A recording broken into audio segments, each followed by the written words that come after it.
It's all in it. You know what? It's all good.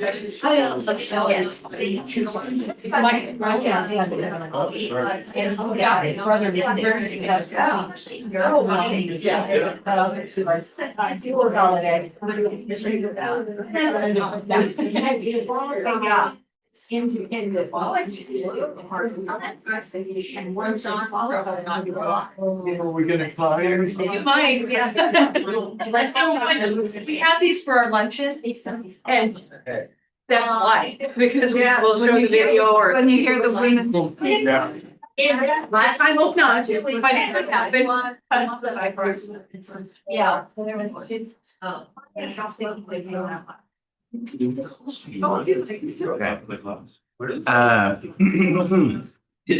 champion doing their jobs.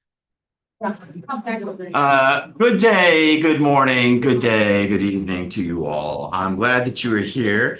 I am hoping that we would continue on in what we've been doing for this fall. Each Sunday, we're highlighting a different one of our mission partners, and so that we can do a little bit more familiarity with each of the organizations that we are united with. And so today, I'm going to let Emily introduce this mission partner. Emily is our service champion for this agency, and we will strive to introduce who those service champions are each of the weeks as we go forward. But for now, let us turn to God in prayer. Gracious God, we give you thanks for the beauty of this day, for the many gifts that we have received within it, and for the many more gifts that are still waiting to be discovered. We thank you, God, for this hour that you have set aside for us to explore how it is that the depth of your faith, the depth of your love meets people in this world where they are and transforms lives. In the name of Christ, we pray. Amen. If you, whomever, be thinking about on the end of our time together, I will give us a preview of next week, and I will ask someone to close us in prayer. But for now, the great Emily Hobby.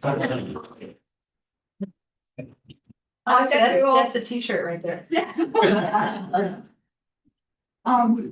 There was I had one that said, of all the things I've lost, I miss my mind the most. So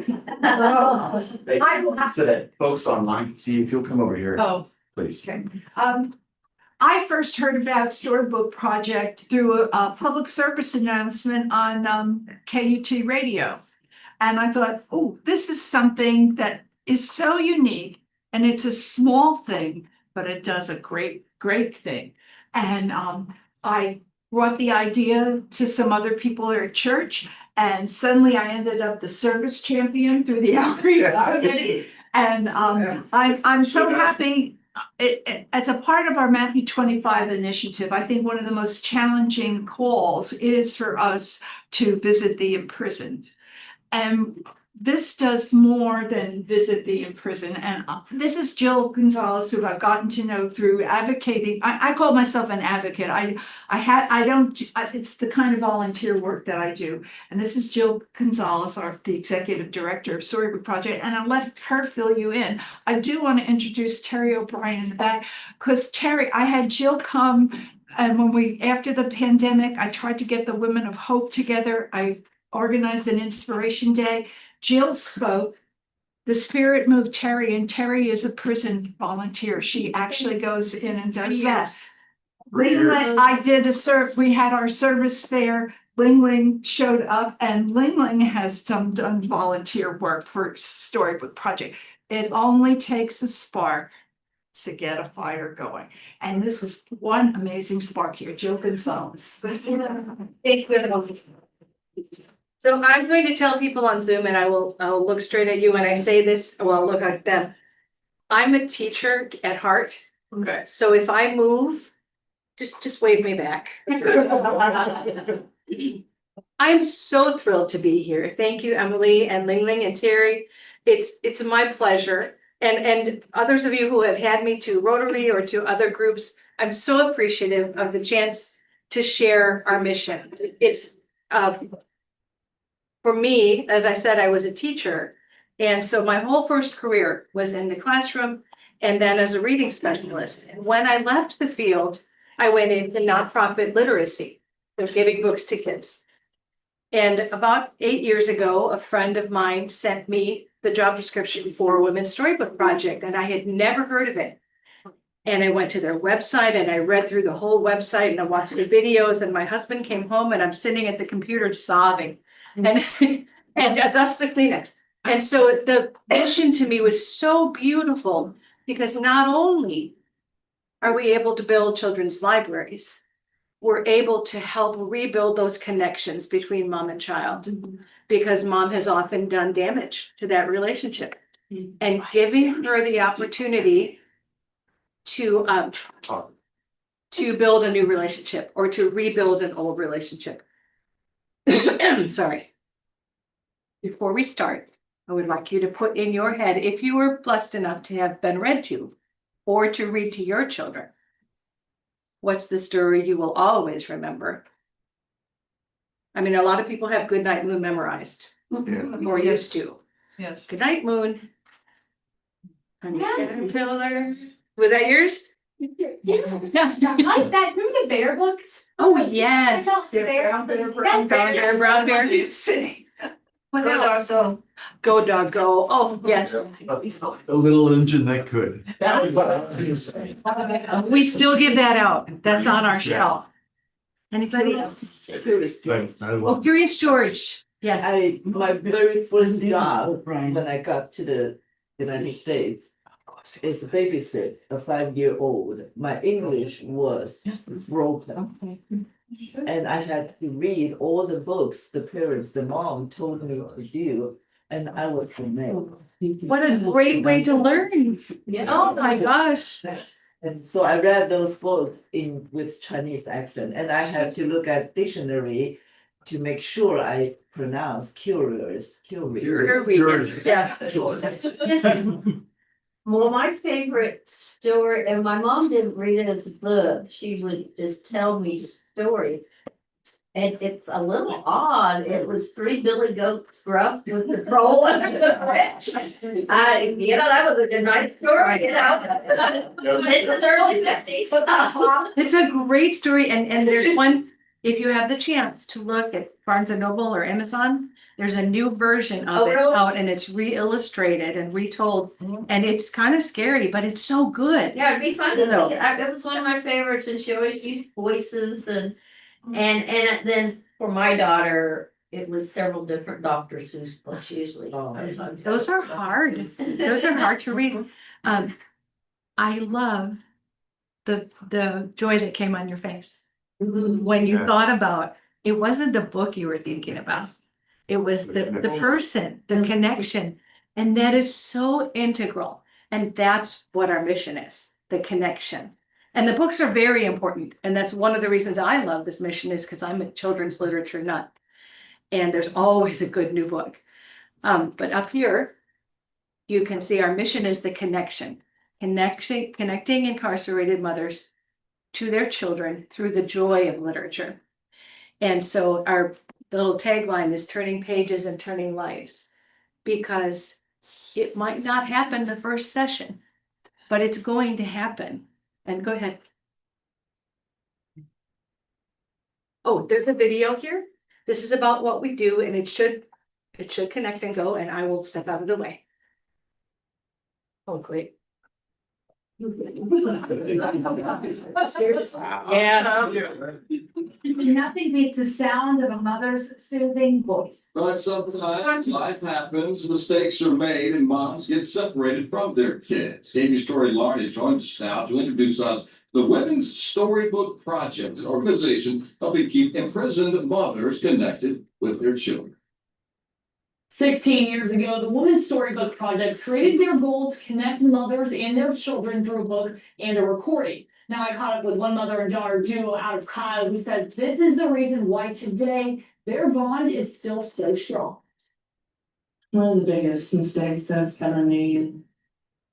Yes, I remember wanting to always call her. One wrong decision put Jessica Ochoa behind bars. My kids didn't visit me. I didn't want them to go there to visit me and see me like that. For 8 months, Jessica was isolated from her 2 children. Xavier was just 2 years old. Jesslyn was 7 years old. Yeah, I did miss her like a lot because I was so used to having her around all the time. And now, even though she's 14 years old, Jesslyn still remembers that pain. I just know that she went away. But that distance shortened when she got an unexpected surprise. We got the mail of the book and the tape. Thanks to the Women's Storybook Project, Jesslyn and her brother heard their mom's voice again. One of my favorites, Pinkalicious. And she was really Judith Doldig is the founder of the Women's Storybook Project. Merry Christmas, Mama loves you. A mother reads a story while her voice is recorded. George goes to school. It was an open house at George's school, so the man with the yellow hat hadn't come to school with George. That recording is then sent to their kids who can follow along at home. And it's really touching to see 5, 7 years later, the impact that this simple idea has had. In Texas, almost 40,000 incarcerated mothers have connected with their kids because of this project. And for that child to hear the mother's voice is very powerful. Word after word, these kids fall asleep to their mother's voices and wake up with hope, knowing that someday they'll be home again. me and my brother would hold our hands on the book to just make us feel like she was still there. Amazing story. The Women's Storybook Project started with just 5 volunteers in 1 prison. It's now in 10 women's prisons across Texas with more than 200 people helping to keep families together. Tori Larned, KB News. There's a reason I picked this one because I'll update you on the family later. But that's what we do in essence. We go in, we record mom. We don't use CDs anymore. That's over. We started with cassette tapes, then we went to CDs, and now we record on these fabulous little digital recorders. And I always tell people, if you can press stop and if you can press record, you can volunteer with Women's Storybook Project. It's that simple. And there is a little bit more to it than that, but not a whole lot. And so that was 5 years ago. And just Jennifer and Jesselyn are still involved. So next slide, please. So where do we serve? We had a great project with UT, Project Advance, and they took all our data. I loved your sermon today because we don't have hard data about how our children do in school. You can't measure it. We have hard data about where we work. So if you see the blue dots up there, that's where the mothers are. They are in Gatesville, Marlin, North Houston, Burnet, and Lockhart. That's the only cities. Anybody, any mom, any woman incarcerated in Texas is essentially in Central Texas, which makes visiting really prohibitive. You know, if you're in, God forbid, you're in Amarillo or Brownsville, you have to drive. I mean, not that you live there, I was but born and raised there. I apologize. What I meant was, you happen to live there and your mom is incarcerated. Well, you have to drive 9 hours to see your mom, and it's hard. So the blue dots are where we serve. The yellow and the orange and all the gradations of yellow, that's where the kids are. So the kids, but when this data is from 2024, we served 102 counties out of 200. So the kids are everywhere. And so I really struggled a little bit when I came in as director and they said, well, we're a statewide organization. I said, well, are we? But we are, because the moms are in Central Texas and North Houston, but the children are everywhere. And this data changes every year because moms go home. But it looks strikingly similar from year to year. For those of you who are numbers people, this is in our annual report, and I'm happy to share this with you. And volunteers, Terry, have you seen the shirt? Yeah. We just got a shirt with this on the back, which is really fun. So because it's facts, it shows us where we serve. And so, the video was almost right. We're serving 11 prison units. That's how many there are. And we have over 250 volunteers. And we go out once a month to each site and we record moms. Our volunteer day is about an 8-hour day because we have to drive there. Even us in Austin, we don't live in Gatesville. So we travel. Next slide, please. Oh, my favorite part. If you don't know this book, your sermon was just spot on with everything we do because this book is about love. The invisible string is love. And so we have a great inventory of books, but we don't purchase them. They're all donated, except for this book. This book is by Patrice Karst, and in it, there are 2 children who become scared during a storm.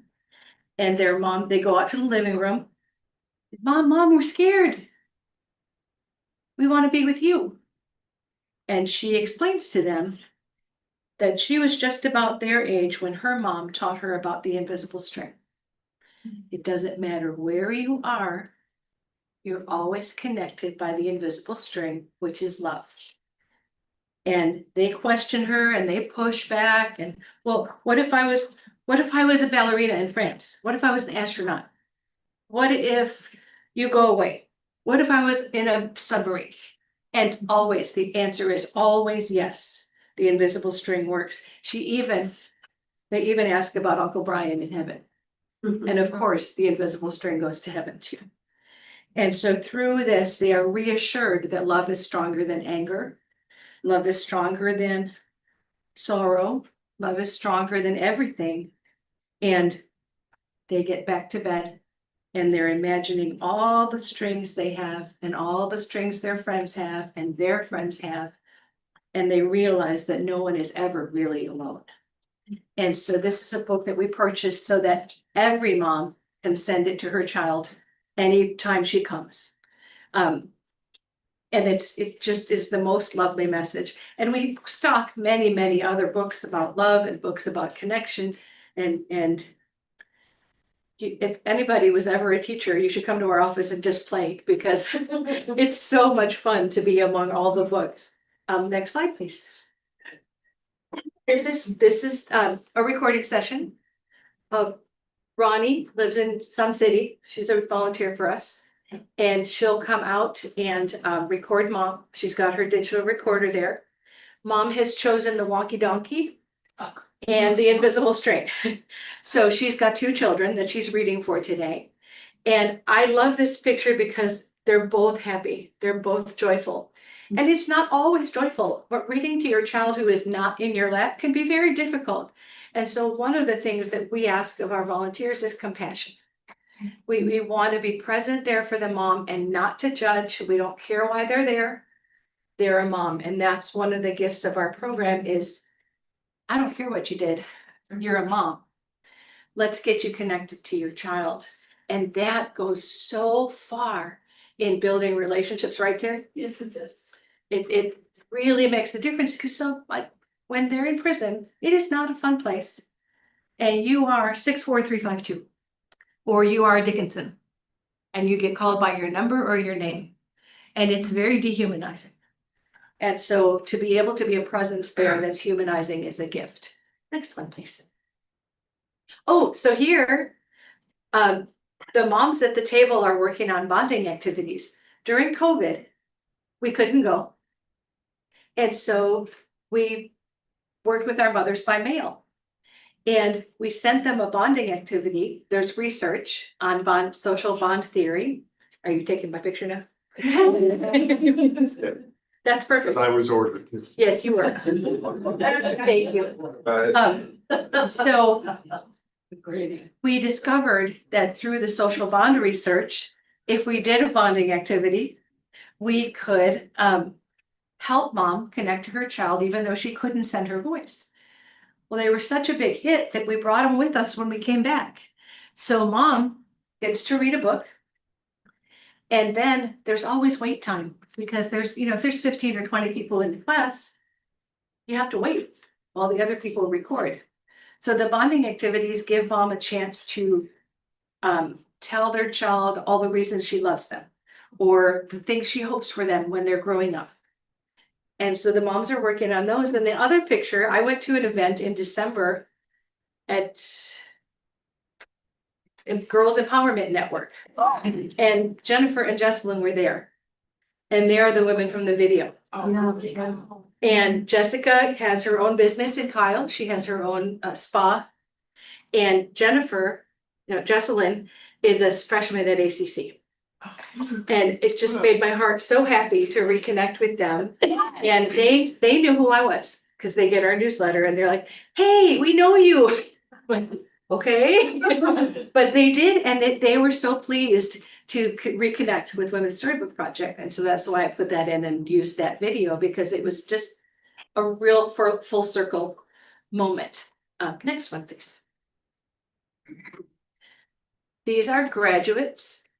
So moms come in on a rotating basis because some moms go home. So we might start the year with 15 moms in our class, and then by May, we've only got 4. So we enroll on a rolling basis, and these 2 moms were graduating. You could see the name, the woman with the tattoo. Her name is Victoria, but everybody calls her Rosie because she's got roses in her face. She was so reluctant to come in and read. She was scared to death because she hadn't read to her kids. It wasn't important to her before she was incarcerated. And once she was incarcerated and she had a chance to get sober and realize what she was missing, her friends told her about Storybook and said, you really should try this because it'll help you when you go home. Best reader I have ever heard in my life. And she loved to read Elephant and Piggy. If you haven't heard of them, go look for them too. They're little friends, Elephant and Piggy. They're probably 4 and 5 years old, and they're hilarious. I should have brought them today. But these are 2 women who were graduating, and they're so proud. And at the end of their 6 months, they get a certificate. They actually get 2, because one they can keep for themselves and one to use to send to their family or to use for the parole board. And it really, I love the light that comes into them. And behind them are some the volunteers and team leaders that worked with them. Next one, please. I'm going to tell you right now that there are notes for these slides. They're sitting on my printer at home. So I'm doing my very best. Yeah, we all have those days. Before I go into this, I want to ask Terry, and you can say no, but I would love to ask you to just say a little bit about your volunteering, your experience, and what you have gained from Storybook. Well, I started about 3 years ago. And I didn't know what to expect. I was very nervous going in. And of course, the first day I go is when we'll have the dogs all in the room that we're going to be in because they're sniffing us, I guess, for contraband or whatever. I don't know what. Because you look like a drug dealer. Oh, right, yeah. I was be nervous at that point. But I've been going for 3 years about, and it is so rewarding to see the mothers who show up wanting to do something really good for their kids next week. Yeah. Marlin. Marlin is about an hour east of Waco. Yeah, Marlin. There are 2 state prisons in Marlin, Texas. If you haven't heard about Marlin, Marlin was in the news a couple years ago because nobody graduated. But they had, I think, 17 seniors in their senior class, and none of them graduated because they didn't fulfill the requirements. So all the seniors had to go to summer school, and it was big news because the town itself is very depressed, and all the people who live there work at the prisons, and the education system could not raise these kids up enough to graduate. And so it's even the town is pretty desperate, but the prisons are there, and it's gotten better. They've graduated kids since then. But it's tough because the cities where the prisons are, people don't want prisons in their backyard, and so they move away. So it was a very tragic thing. So this picture's from last December, and we are so blessed with an amazing staff. We are small but mighty. 4 of us are full-time people. I'm in there. Son is in the middle. She is our operations manager. Kanika is to our right. She's our programs manager. And then Ismail and Tim, those are our guys. They're our tech support and donor guy. Everybody else is interns or volunteers. So fantastic team. I love the diversity in our team with age and race and everything. And so we can't run this by ourselves. We really need volunteer support because we are in, like I said, 11 different prison units, plus a county jail, plus a mother and baby center in Houston. So there's no way that we could drive around and do all these programs by ourselves. So our volunteers are absolutely essential to the running of our program. We do a Storybook Classic, which is a trip to the prison to record. Storybook by mail. After COVID, people would not let us give that up. They said, no, you need to keep doing this. So what we did is we have a programs committee, and they said, okay, well, we do Storybook for 6 months. Mom has to wait 4 months before she applies again. Let's invite her to do Storybook by mail. So if she is so motivated, she gets a packet after she finishes the class, and then every month she can send a bonding activity and request a book for her child. And so that she doesn't have a lapse in service. Storybook at Home is, today at 2:30, and it is a Zoom opportunity for moms who have gotten home. It is so difficult to re-enter society and to manage your children, your job, your parole officer, your life, your everything. That what we did is, and we originally redesigned this to be a literacy support for family literacy. Literacy is important, survival is more important. And so what it has turned into is support. Sorry, lost the word. What's it called? Peer support. Oh, there's peer support specialists. So we have peer support specialists who come. We offer an HEB card, a grocery card to anybody who comes, a book for your child, but whatever you need to talk about, whatever you need to concentrate on, it's not our priority, it's yours. Then that has been very powerful. Bambi and Who are the mothers that are incarcerated with their babies. So if you are pregnant, when you go to jail or when you go to prison, you can apply for a program called, if your sentence allows you. You can apply for the Bambi program and you can stay with your child for up to 24 months. It's a program in Houston, and it's beautiful because mom, you still may have other children that you're separated from, but the baby you get to stay with. And you live with the baby, and there's a whole apartment complex or dorm full of women, and they have daycare, and they have classes on parenting and classes on agency, classes on civics, classes on everything. And we go in once a month and do the Bambi program, which we have a grant from the Generation to Generation committee for the Bambi program. Thank you. Outreach Commissions has sponsored the grants to do this, and so they could have another session. Yes. And the same thing of the county jail, there was an outreach sponsored a G2G grant that helped put it in the Travis County Jail. It did. And we have sponsored a grant for the Mothers Advisory Board. So Committee. you were all Instrumental. when you make that little birthday or big birthday. Not little anymore. They're not little anymore. Not that much. That has all been feeding the wonderful work. It has been. that she does. And so we're so grateful to you. The county And Bambi means, Baby and Mother Bonding Initiative. isn't that cute? County jails, we're trying a new one. We have a program in Dallas now. It's just outside Dallas in the McKinney County Jail. We're trying to reach moms before they go to prison. Trying to connect them with their family before they get sent. We tried it at Travis County. There were logistical, the program problems, no, we were fine. But logistical issues kept us from staying there. It's the Department of Corrections that invites Storybook in.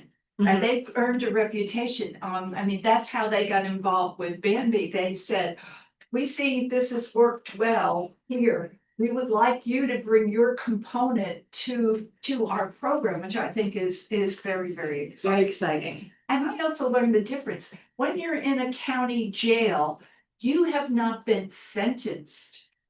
When you're in prison, you are serving a sentence for whatever your crime was. But when you're in jail, you're in this limbo decision period. So it's a very important time to try to be more. It does, it takes forever. Yeah, next one, please. So, I was so thankful for the guidelines for today's guidance on what to bring to you all, because often I come out and speak and say, people say, well, what can I do?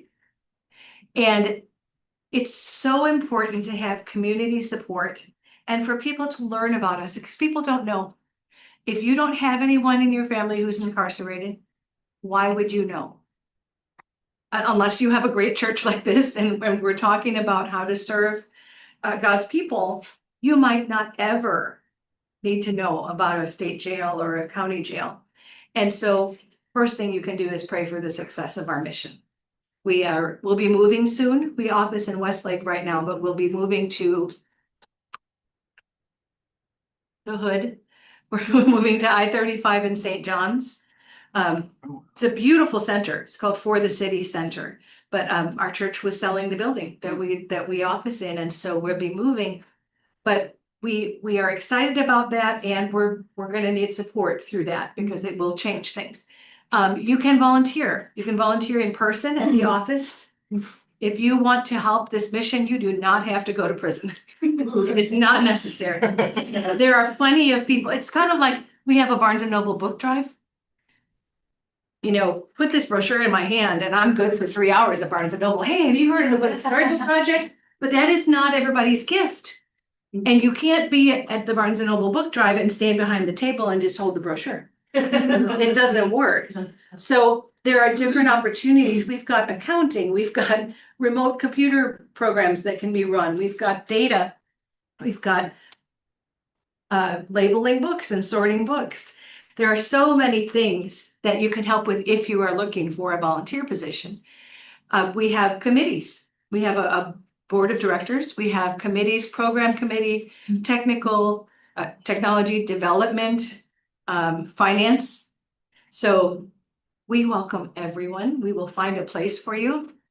I'm spreading the word, whether through a book club or an open book party or handing someone a bookmark and saying, hey, I heard about this and you popped into my head. Elaine Adams hosted from our congregation. Elaine Adams hosted a book party at her house and had 20 women over. Your wife Joe was there. But it's just getting this word spread in the community. Yes. And then I have to put it on there because it's part of my job. But donations, we do take donations of books or supplies. We spend a lot of money on the mail. So packages books come in, we take them to the prison. We put a sticker inside that says, Weird But True Sharks, read by Jamie for Jonathan. And then you get your URL in the book. And we put that in the big padded envelope and we pay the USPS to send it out. And it's great. They're wonderful. We get to use media rates. And that's about $1,000 a month in shipping. So that's one of our expenses. So you can donate books or supplies, and you can always give a financial gift. We will not say no. We are a nonprofit, and we really treasure our donors, and you make a huge difference. We do have a luncheon every year in Austin in April, where we invite people to come and learn more. We always have a mom who speaks to us about her experience. We keep it to an hour. We're very succinct, and that. In my presentation, you can go to the next one, but I would love to answer questions. I know I speak very quickly. And so If there's anything I missed, anything you would like to know. Yes, sir. 2 questions. Yes. There are mothers who are incarcerated in Texas, whose children might live outside of Texas. How do you respond to that? And second question is, have folks approached y'all about moms who are in immigration detention facilities? Good questions. Question 1, we serve everybody. So yes, we do serve 102 counties in Texas. Last year, we served 22 states. So we mailed, because if mom does her crime in Texas, she's gonna do her jail time in Texas. So we mail out to Pennsylvania or Florida or Louisiana, wherever the kids are. And sometimes mom is from Texas and the kids are from Texas and there's nobody to take care of them. So they have to go to Oregon to live with grandma. So we send the books wherever the kids are. And then we haven't been approached about immigration detention centers. They're in my head. I know they're there. We haven't gotten to the point where we're ready for that yet. We've celebrated our 20-year anniversary in 2023. And so we have a strategic plan. We have a five-year strategic plan that we're working on. And the goal was serve all the state prisons, expand into the county jails, which we're still doing. And then we're going to write a replication model. There are other organizations around the country who do similar things. We are the largest one because we're Texas and we put more people in prison than anywhere else. So it's funny, but it's not. Right. So we are really excited about using the 20 years of experience that we've got to write a replication model for others so they don't have to invent the wheel. So that's where our plan is. But if I was contacted, I would go there. Yes, sir. I loved reading to my kids and my grandkids now. Are there any programs contemplated or started for fathers to be able to? I love that you asked that question. Thank you. And our board has considered it. When our founder founded this organization, she founded it specifically for the women, because at the time, and I don't know if you know the percentages, but women are 10% of the incarcerated. So there's 100 men's prisons and there's only 11 women's prisons. So we just got to 11 within the last 3 years. It just takes time because we are small. So yes, we're talking about it. We've considered it. There are other programs that do it for dads, not in Texas, but there are other programs that have reading for dads. So it's on the burner. We just haven't gotten there, and we'd have to really, really grow to do that. Yes, sir. Do you have any male volunteers? We absolutely do. I didn't know to go to the prison and sit We front, don't. or is that just females? There's no rule that says we couldn't. Way back, and we could try it again, but way back we tried it and it affected the atmosphere of the room. Yeah. And so we just don't. So we have male volunteers on our committees, on our board, who work in the office. But we don't take male volunteer service. Yes. The Storybook at Home, the Zoom support, how often does that happen? Once a month. Once a month? Miss Emily? Just say a little bit about the Mother Advisory Board that's. Oh, yes. I think that's a dynamic component that Storybook Project has added to their planning purposes. So anyone who has worked in a job who was not a boss knows that if they would just ask me, tell them. Last thing on teacher, yes. I could let them know how to do this more efficiently, but they don't ask me. And we realized that. We realized we weren't asking our moms what they needed. And so this year, with the help of G2G, our programs manager proposed a Mother's Advisory Committee. And so we reached out to some alumni we knew, and we worked with a program called Lioness, which is a very powerful re-entry and advocacy program for incarcerated women. And we got a class of about 8 people together, and we'll have 4 meetings this year of the Mother's Advisory Committee. And we said, okay, you've been through Storybook, you've been through re-entry, you're doing good, your kids are okay, and maybe they're not, but most of them are. how can we better serve? How can we better serve through Storybook at home? How can we better serve via the Zooms? So eye-opening, because when you have your mission, we connect children and mothers through the power of joy of literature. You get siloed, and it's easy to get siloed, and it's easy to get self-important. Well, we have the best books, and we're going to share the books with you, and we want you to do this with your child, and it's important, and you can't do anything else. You can just share the book. And that sounds funny, even when I say it, but it's really easy to get wrapped up in your mission. And we're going to help you, whether you want it or not, we're going to help you. And it does help.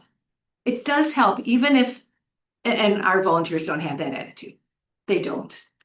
But I know how easy it is to get siloed into that brain pattern.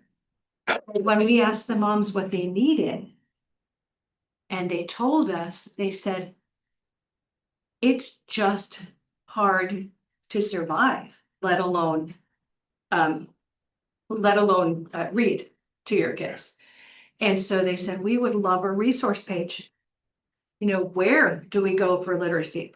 What can your public library do? What can you do with, how can you help me find my parole officer? Just resources, I don't know the answers, help me find the answers that are pertinent to me.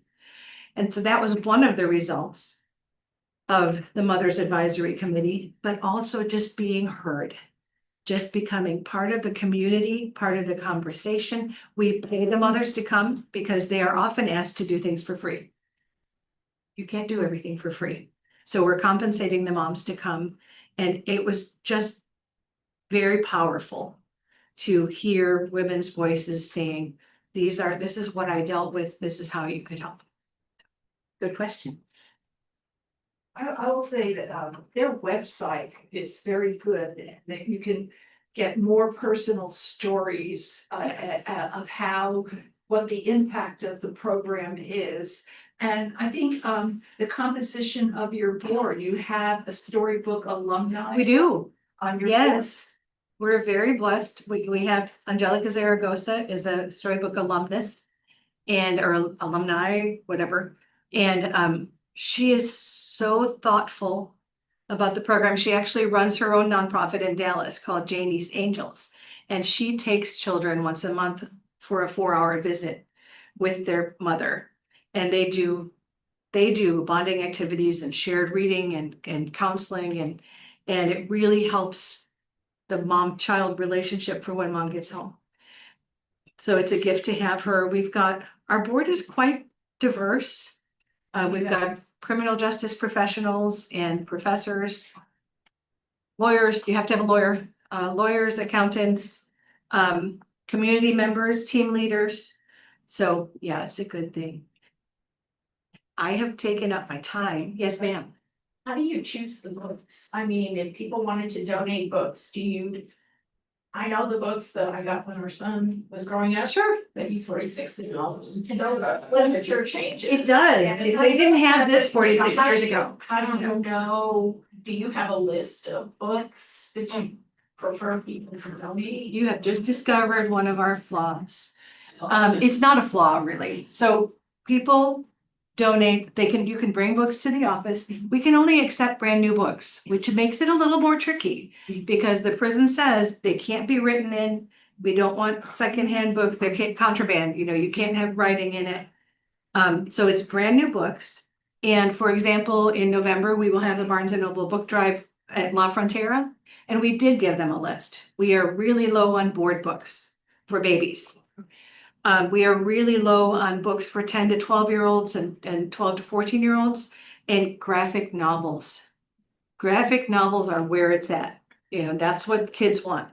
And so graphic novels and baby books are currently on our list. But you know what? It's kids and they love the books. And sometimes mom chooses what she wants. And then she hears from her child and she said, that Goodnight Moon was great, Mom, but do they have Dogman? Yeah. And so books, Captain Underpants, books that are popular. And so we shelve our books by age and alpha by author. And if we get a grant, and I do apply for grants, because when I came in, we had lovely books, but none of them were diverse. There were no African-American kids in our books. There were no Hispanic kids in our books. So I wrote some grants in order to get those in, to say, we've got to let our moms and our kids see themselves in the books. So we've got a very diverse collection now, but people buy what they love.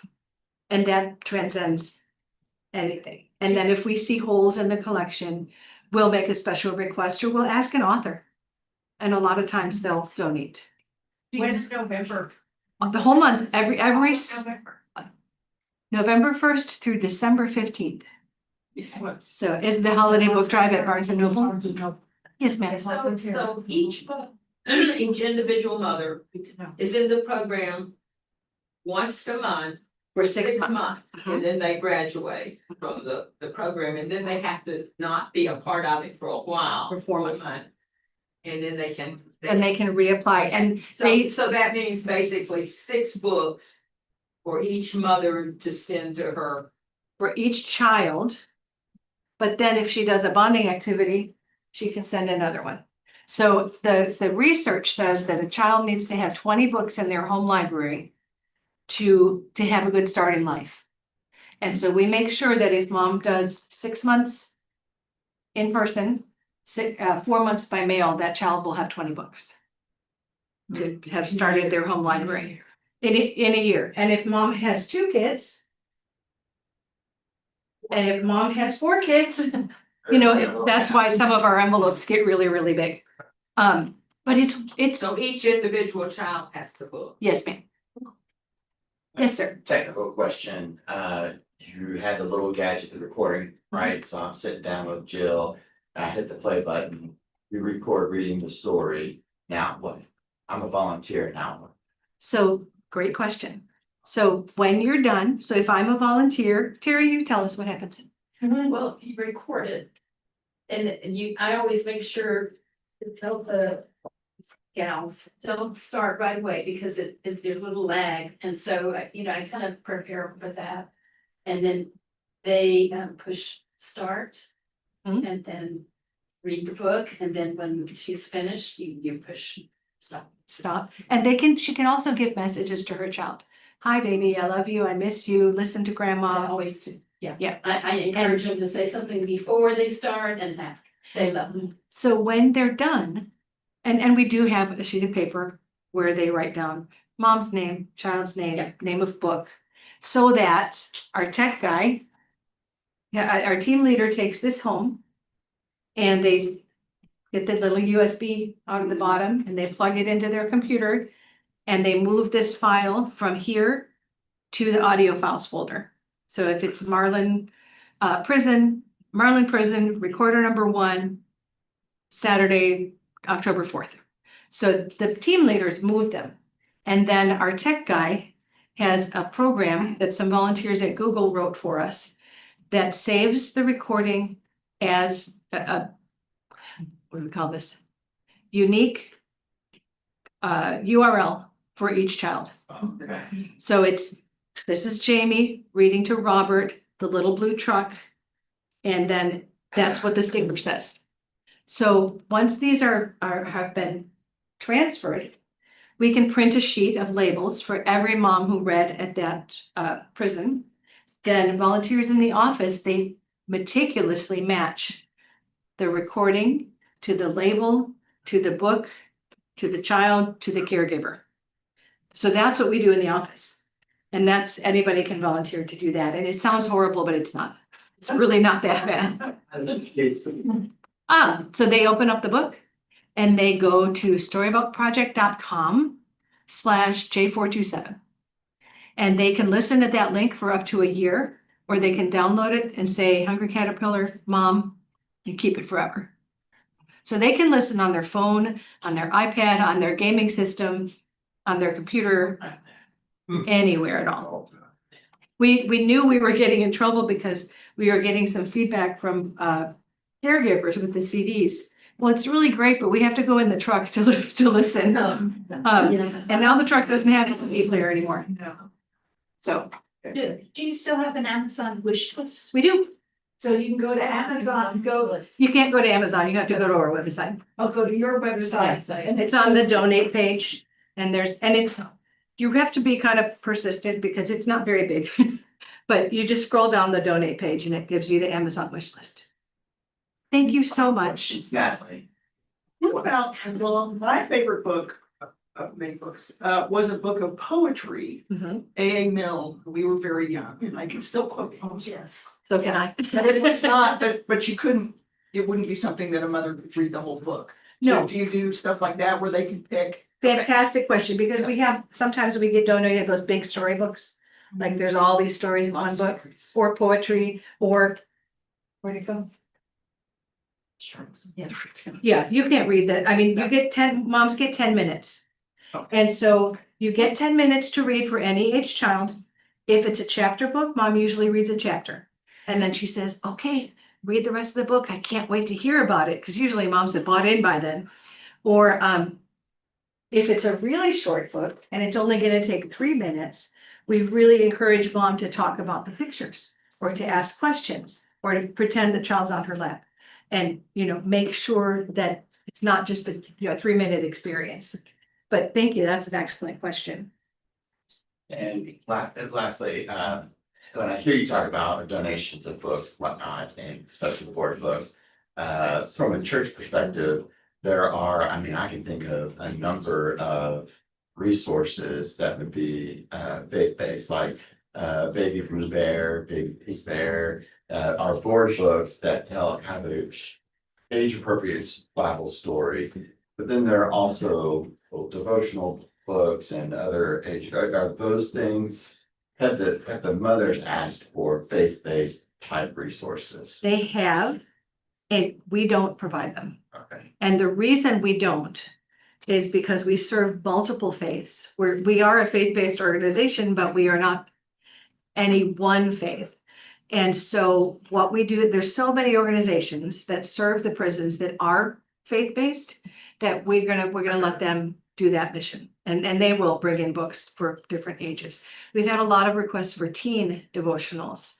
But we have so many books that are inspirational or that teach essentially biblically based lessons. We don't carry any that Overtly. Okay, cool, very good. Thank you. So thank you. So in